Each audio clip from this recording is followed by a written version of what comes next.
વાસ્તુશાસ્ત્રમાં દિશાઓને લઈને અનેક મહત્વની ઘટનાઓ વિશે જણાવવામાં આવ્યું છે અને આ દિશાઓ અનુસાર જો નિયમોનું પાલન કરવામાં આવે તો તેના સકારાત્મક પરિણામો પણ જોવા મળે। આવા જ એક વાસ્તુશાસ્ત્રના નિયમ વિશે આજે આપણે અહીં વાત કરવા જઈ રહ્યા છે।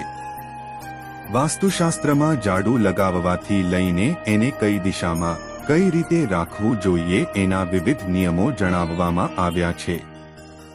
આજે અમે તમને અહીં વાસ્તુશાસ્ત્રમાં ઝાડુ લગાવતા સમયે બોલવામાં આવતા કેટલાક સિક્રેટ શબ્દની માહિતી આપવા જઈ રહ્યા છે। આ સિક્રેટ મેજિકલ વર્ડ ઝાડુ કાઢતા સમયે બોલવામાં આવે તો એને કારણે પ્રગતિના દ્વારા ખુલી જાય છે અને જીવનમાં સકારાત્મકતાનું આગમન થાય છે। આવો જોઈએ કયા છે મેજિકલ વર્ડ।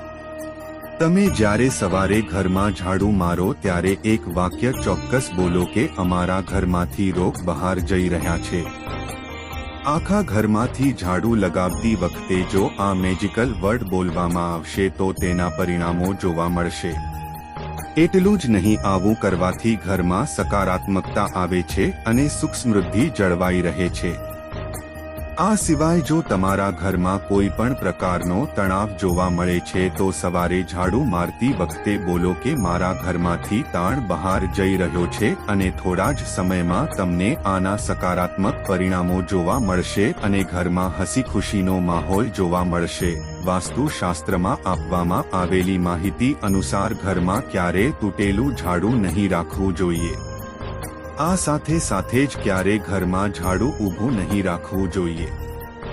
વાત જાણે એમ છે કે હિન્દુ ધર્મમાં ઝાડુને ધનની દેવી લક્ષ્મીનું પ્રતીક માનવામાં આવે છે। આ સાથે જ ઝાડુને દક્ષિણ કે પશ્ચિમ દિશામાં ના રાખવું જોઈએ।